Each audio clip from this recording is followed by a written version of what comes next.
राजमाता पुण्यश्लोक अहिल्यादेवी होळकर यांच्या 300व्या जयंतीनिमित्त जिल्ह्याचे अध्यक्ष डॉक्टर राजेश पाटील यांच्या नेतृत्वामध्ये ही रॅली काढण्यात आलेली आहे।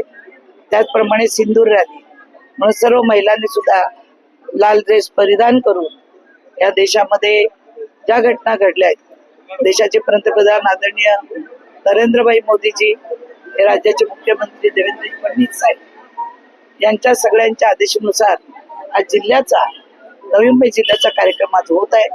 अनेक लोक प्रमुख पाहुणे इथे आलेले आहेत। हा कार्यक्रम यशस्वी होण्यासाठी डॉक्टर राजेश पाटील आणि त्यांच्या सहकार्यांनी अतिशय मेहनत घेऊन पहिल्यांदाच नव्या मुंबईमध्ये इतका भव्य आणि दिव्य हा कार्यक्रम होत आहे। पुण्यश्लोक अहिल्यादेवी होळकर यांचं स्मरण हे पूर्ण देशभरामध्ये व्हावं। त्यांनी केलेली कामं, त्यांनी केलेला राज्यकारभार, त्यांनी केलेली मंदिराचा उद्धार, घाटांचा उद्धार, हे सगळं महिलांच्या हाताला दिलेलं काम, यांचं स्मरण या देशामध्ये व्हावं आणि त्यांचा इतिहास पुसला जाऊ नये, त्यासाठी आजची जयंती पूर्ण भारत देशामध्ये साजरी होत आहे। पुण्यश्लोक अहिल्यादेवी होळकर यांच्या 30 शताब्दी जन्मोत्सवानिमित्ताने कार्यक्रम प्रदेश कार्यालयातून आलेले आहेत आणि त्या कार्यक्रमांच्या अनुषंगानं या ठिकाणी भारतीय जनता पार्टी नवी मुंबई जिल्ह्याच्या वतीनं आम्ही देखील आज ह्या ठिकाणी 3 कार्यक्रम ठेवलेले आहेत। एक शोभायात्रा जी आपण ह्या ठिकाणी आता पाहिली, प्रचंड उत्स्फूर्त असा प्रतिसाद महिला भगिनींचा या ठिकाणी पाहायला मिळाला। त्याचबरोबर त्याच्यानंतर लगेच आता हा महिला मेळावा आहे आणि त्यानंतर युवक मेळावा आहे।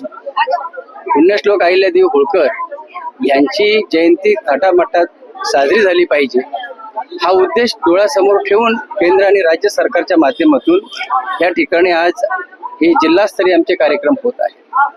एवढ्या वर्षांमध्ये अनेक सरकार येऊन गेली, परंतु त्यांचा इतिहास त्या ठिकाणी मागे पाडण्याचा प्रयत्न त्या सरकारने केला, परंतु आपले लाडके आणि लोकप्रिय पंतप्रधान नरेंद्र मोदीजी यांनी हा सगळा इतिहास त्यांचा उजागर केलेला आहे। त्यांनी ज्या वेळेला आपल्याला एक उदाहरण देतो, काशी विश्वेश्वर जो आक्रमणकर्त्यांनी उद्ध्वस्त केलेलं मंदिर होतं, ते मंदिर पुन्हा जीर्णोद्धार करण्याचं त्यांचं कोणाच्या हातून काम झालं तर ते आपल्या पुण्यश्लोक अहिल्यादेवी होळकर। आता ते त्या ठिकाणी जीर्णोद्धार झाल्यानंतर एवढ्या वर्षानंतर पुन्हा एकदा आपल्या लोकप्रिय पंतप्रधान नरेंद्र मोदीजी यांनी त्या ठिकाणी जीर्णोद्धार केला, परंतु जीर्णोद्धार केल्यानंतर त्यांचं नाव त्या ठिकाणी लावलं नाही। तर त्या ठिकाणी आपण पाहिलं असेल की गंगा नदीच्या काठावर समोर त्या ठिकाणी अहिल्यादेवी होळकरांचा मोठा स्टॅच्यू त्या ठिकाणी बनवलेला आहे। हा सन्मान आहे। त्यांनी त्यावेळी केलेलं राज्य, जनतेसाठी केलेली कामं यांचा उहापोह झाला पाहिजे, चर्चा झाली पाहिजे, लोकांसमोर हे आलं पाहिजे, येणाऱ्या पिढीला ते कळलं पाहिजे। मग त्यासाठीच राज्य सरकारच्या माध्यमातून देखील आमचे मुख्यमंत्री सन्मान्य देवेंद्र फडणवीस यांच्या माध्यमातून देखील प्रचंड असा कार्यक्रम सुरू आहेत।